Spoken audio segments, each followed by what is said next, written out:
ಹೆಣ್ಮಕ್ಳು ಸರ್. ಎಷ್ಟು ವರ್ಷದ ಹಾಕಿ ಇದು ಎಷ್ಟು ತಿಂಗಳ ಹಾಕಿ ಏನು ಹೇಳ್ತಾರೆ ಆಮೇಲೆ ವಿಮಾ ಯೋಜನೆ ಹಾಕಿರೇನು? ಫಸಲ್ ಬಿಮಾ ಯೋಜನೆ ಇನ್ಶೂರೆನ್ಸ್ ಮಾಡ್ರೇನು? ಬೆಳೆ ವಿಮೆ ಮಾಡ್ರಿ? ನಾವು ಗೊತ್ತಿರ್ತದೆ ಮಾಡಿರಿ.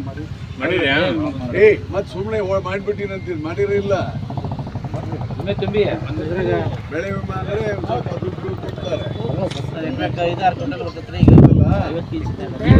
5-6 ಕ್ವಿಂಟಲ್ ಬರಲ್ಲ, 4 ರಿಂದ 5 ಕ್ವಿಂಟಲ್ ಬರುತ್ತೆ ಎಕರೆಕ್ಕ. ಈಗ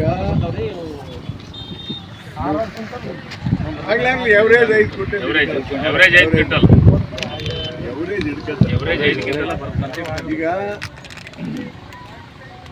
ಹೊಸ ಸರ್ಕಾರ ಅಂದ್ರೆ ಇವಕ್ಕೆ ಬಂದ ಮೇಲೆ ಶಿವಕುಮಾರ್ ಅವರು ನಮ್ಮ ಮುಖ್ಯಮಂತ್ರಿ ಆಗ್ಯಾರ ಅಂತ. ಮೊದಲು ನಮ್ಮ ಸಿದ್ದರಾಮಯ್ಯನವರು ಇದ್ರು, ಈಗ ಅವ್ರನ್ನ ಬದಲಿ ಮಾಡಿ ಶಿವಕುಮಾರ್ ಅವರು ಮಾಡಿದ್ವಿ. ನಾನು ಮಂತ್ರಿ ಆಗಿದ್ರೆ ಶಿವರಾಜ್ ಅವರು ಮಂತ್ರಿ ಆಗಿದ್ದಾರೆ. ಶಿವರಾಜ್ ಅವ್ರನ್ನ ಕೊಪ್ಪಳ ಜಿಲ್ಲಾದಾಗ ಎಲ್ಲ ತಾಲೂಕಾಗ ಹೋಗ್ಲಿಕ್ಕೆ ಹೇಳ್ಯಾರ. ನನಗೆ ಗದಗ ಜಿಲ್ಲಾದಾಗ ಹೇಳ್ಯಾರ. ನಾನು ಗದಗ ಹೋಗಿ ಬರ್ತೇನೆ ಎಲ್ಲ ತಾಲೂಕು.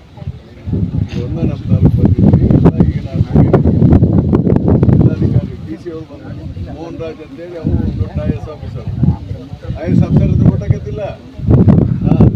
ಎಲ್ಲ ನೋಡಿಕೊಂಡು ಈ ನಮ್ಮ ಅಗ್ರಿಕಲ್ಚರ್ ಅಂದರೆ ಕೃಷಿ ಸಂಬಂಧಪಟ್ಟಂಥ ಅಧಿಕಾರಿಗಳಿದ್ದಾರೆ. ಅವರು ಇದಕ್ಕೆ ನೀವು ವಿಮಾ ಇಳಿಸಿದ್ರೆ ಅದು ಏನು ಅನ್ನೋದನ್ನು ಕ್ಲಿಯರಾಗಿ ಹೇಳ್ತಾರೆ. ಮತ್ತು ಬೇರೆ ಬರ ಪರಿಹಾರ ನಾವು ಏನು ಮಾಡ್ಬೇಕಂತ ಈಗ ನಾಳೆ ಮೀಟಿಂಗ್ ಮಾಡಿ ಸರ್ಕಾರಕ್ಕೆ ವರದಿ ಕೊಡ್ತೀವಿ. ಹೋಗಿ ಸರ್ಕಾರ ತೀರ್ಮಾನ ತಗೊಳುತ್ತೆ. ಏನಪ್ಪ